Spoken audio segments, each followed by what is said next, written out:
Thank you, first of all, for sitting down with us. Volkswagen workers just won their union. This is obviously a really significant moment, but help us understand how significant this moment is and how you feel about it. Well, I mean, it's another mountain moved. We in our Big Three campaign, we were laughed at for some of our demands we asked for, and we were told you'll never get this, you can't bargain for retirees, you'll never get cost of living back, you'll never get the battery EV work under our agreements. And it's the same thing since then. Once we won all those fights in the Big Three contract campaign, when we talked about moving our focus to organizing in the South, all I kept hearing was, you can't win in the South. It's not been done, it's not possible, and here we are, we've done it. And it's because, what it means. It's the first domino to fall.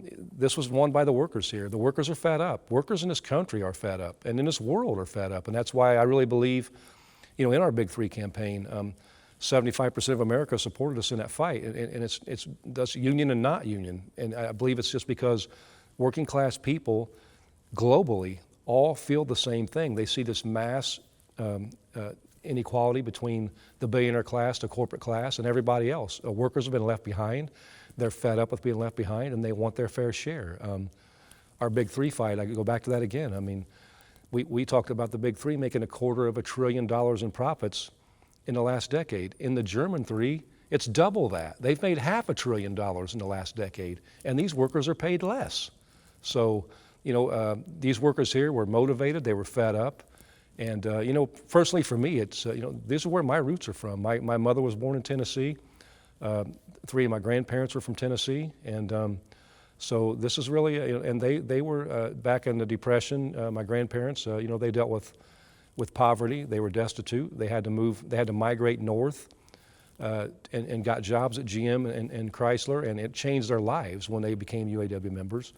And so, as we've said over and over, why do you have to leave here to get that? You don't have to. And so I'm really proud of these workers here. It's been over a decade of them in this fight, and they wanted this really bad, and it's finally time for them to get that justice, and then we move on to the next step now. I mean, everyone talks about winning the election is just the first step of this. I mean, now you have to bargain a contract, and that's the battle. So that'll be the next step of this is bargaining the first contract, and these workers getting the justice that they so richly deserve. Yeah, it's really amazing. The union itself, it's gone through a lot of changes recently, including one member, one vote, something that reformers like yourself have fought for a long time.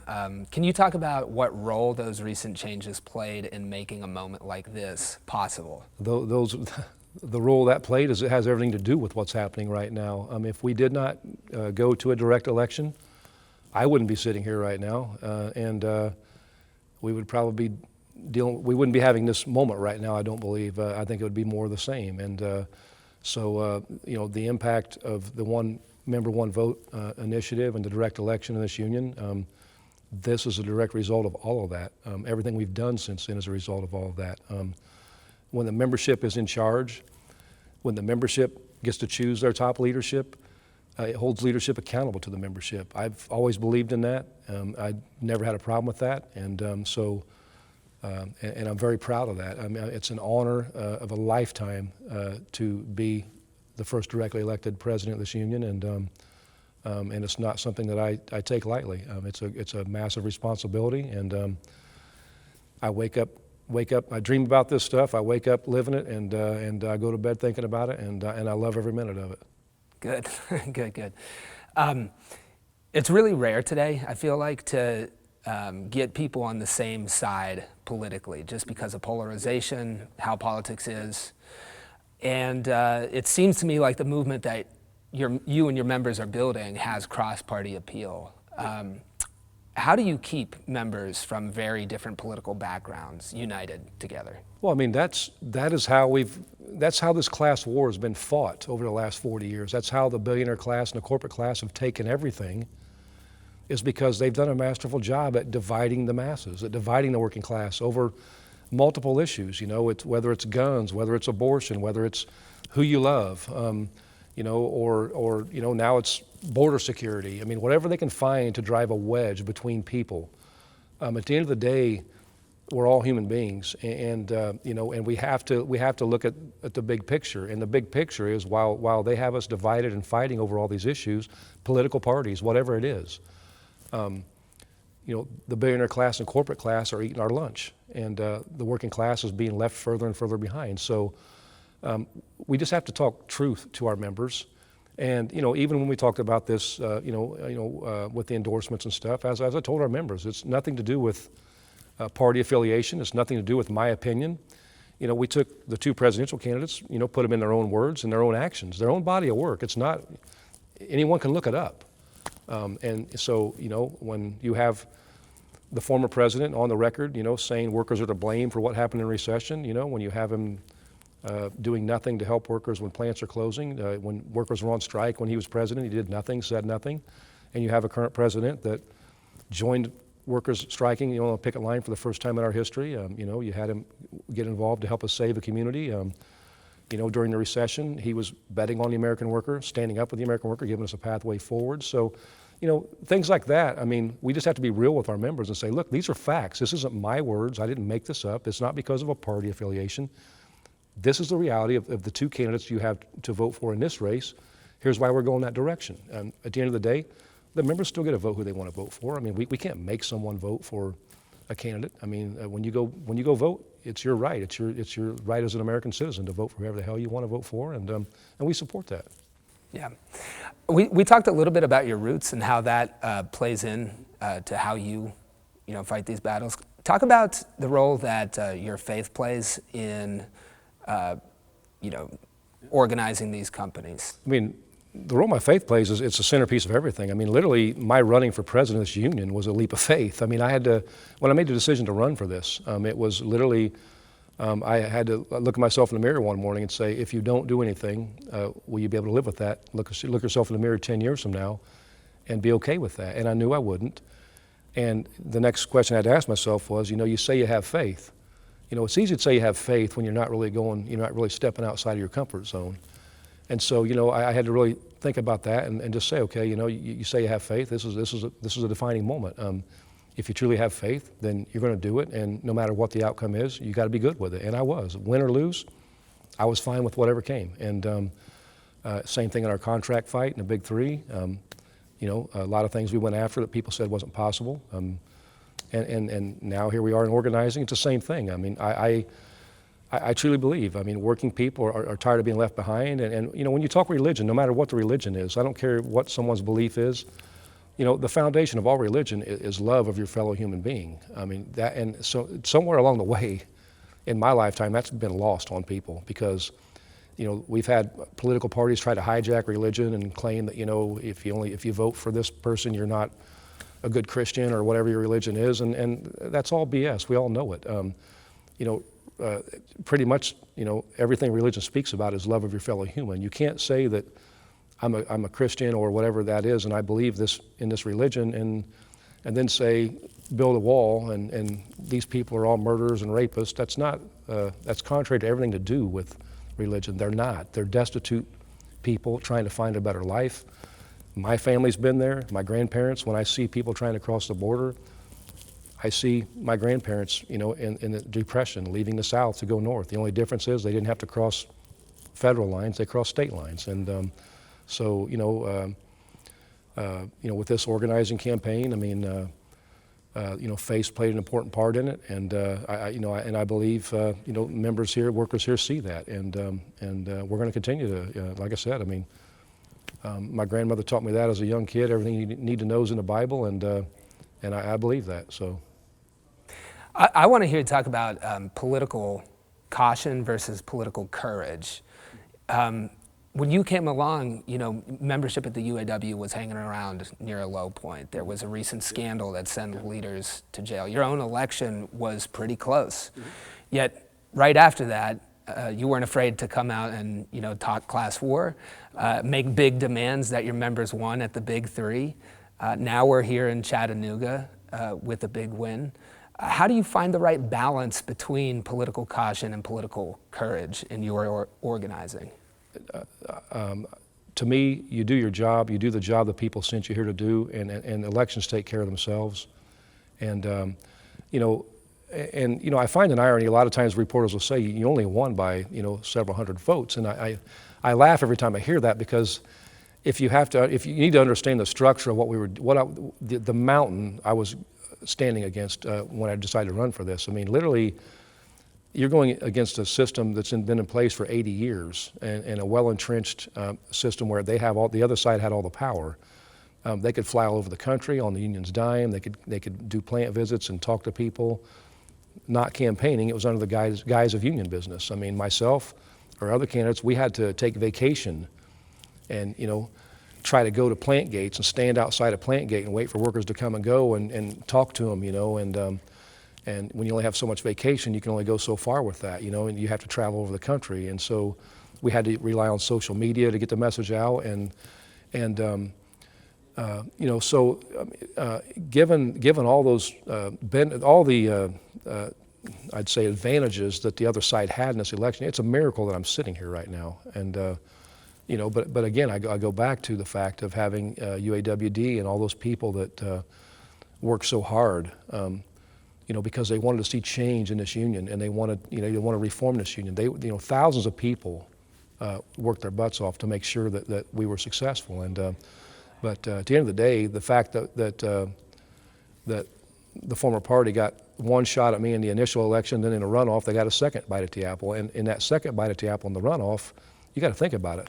Everything hinged on the presidency. They put everything they had into winning the presidency, and they almost pulled it off. I mean, they were hiring people. They hired 48 people during the runoff. I mean, staff jobs. I mean, they were rewarding local people, promising jobs.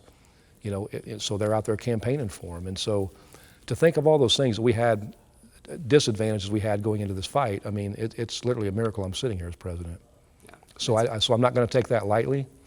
I knew how hard it was to get to this point. I've spent 29 years as a member of this union, been a frustrated member for a long time, and I didn't do this to play around. I did this to affect change, not just for our members, but for the entire working class. That's what we're here for, and that's the mission. So whatever happens politically and all that, I'll take it. I think our culture puts a lot of value on elite college degrees and people that have them. And on the other side of that, it discounts the wisdom of working class people. The movement that you're leading right now has successfully confronted some of the biggest, most powerful companies in the world, and the people who lead them with elite degrees and such. What message does that send about the wisdom and power that ordinary working people have? Well, I mean, look, I'm a product of I went through an apprenticeship. I mean, I didn't, get a college degree, but I learned a lot. That apprenticeship, not only did it help me, I earned while I learned, I also, endured, construction at that time wasn't good. I endured a lot of layoffs. I was on unemployment. I got to see, when you experience the unemployment system and see how it works, but you hear some of the talking heads talk about all these takers and these people, these lazy people that are, taking unemployment or on welfare. I mean, there's not anyone I know that wants to be on unemployment, that wants to be on welfare, but it's there as a safety net, and that's all that is it's an attack on safety programs, the safety net, because the billionaire class want to take more and more for themselves, and so I believe there's immense power in that. It lit a fire in me because I didn't want to live a life like that, and I didn't want others to go through the struggles I went through. So I would take that education over a Harvard degree any day of the week, because meeting with some of these people that went to Harvard, nothing against that. I mean, they're brilliant people. I mean, and good people. But when you talk about working class issues, unless you've been there and bled the ground, you really can't relate to it. And I think that's where the plight of working class people, the millions and millions of citizens, that they've experienced that and they understand it, they're living it, and who better to fight for those things than people that have lived it. If you're going to expect Donald Trump, who was, whose daddy was a millionaire and was handed $1 million and starting businesses and failing and given another $1 million, and I mean, that person is not going to identify with what a working class person goes through, and they can't. They're incapable of it, and so I think there's great power in that, and I think we saw it play out in our contract campaign. I mean, as I said, when 75% of Americans supported us in that fight, I believe it's for one reason, because we were talking about wages, about health care, retirement security. Those are things that matter to everybody, because if you're a working class person, I mean, 60% of Americans don't even have any savings, and don't, 14% of Americans have a pension now, so there's major concerns in this country. There is a retirement insecurity epidemic in this country right now, and it's going to continue to grow. And so those are the issues that matter to Americans. And so I believe that's why 75%, that is what spoke to them. And I believe, politicians, if they would focus on the real issues that matter to people, we could accomplish great things. But unfortunately, they want to focus on division and other issues that really working class people at the end of the day don't care about. Right. What do you want to say to the non-union workers who just watched the Volkswagen workers here win their union? What do you want to say to those workers? I mean, this is about you having control over your life. That's really, it's what our fight was about, taking back our lives, taking back control. And the only way you do that, when you don't have a union, you're an at-will employee. You have no rights. The employer, your boss, has all the control. And that's why they fight so hard to discourage you from having a union, because they don't want you to have any control over your life. They don't want you to have any say in your life. They want all the control and they want all the power. And as long as they don't have a union, the company keeps all that. So the only way to change that is by organizing. And when you do that, you're gonna realize a life you never thought was possible. I lived it. My grandparents, I've lived it personally. My grandparents lived the American dream, and it's because of the benefit of joining a union. Yeah. This win is historic for so many reasons, but a big one is because of where it is. We're in the South here. It's a place that has a lot of very anti-union politicians.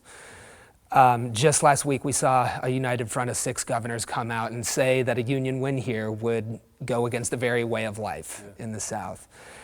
What does it mean to have the first win after the big 3 happen in the South? I can't even really put it into words what it means. I really, it's going to take time for this to sink in, I think. But and they're right. It is going to disturb their way of life. And when I say their, I mean the billionaire class and the corporate class, because all those 6 governors that wrote that letter, they're puppets for the corporate class. They don't give a damn about the people they represent. How can you stand there as an elected representative and tell workers you deserve less?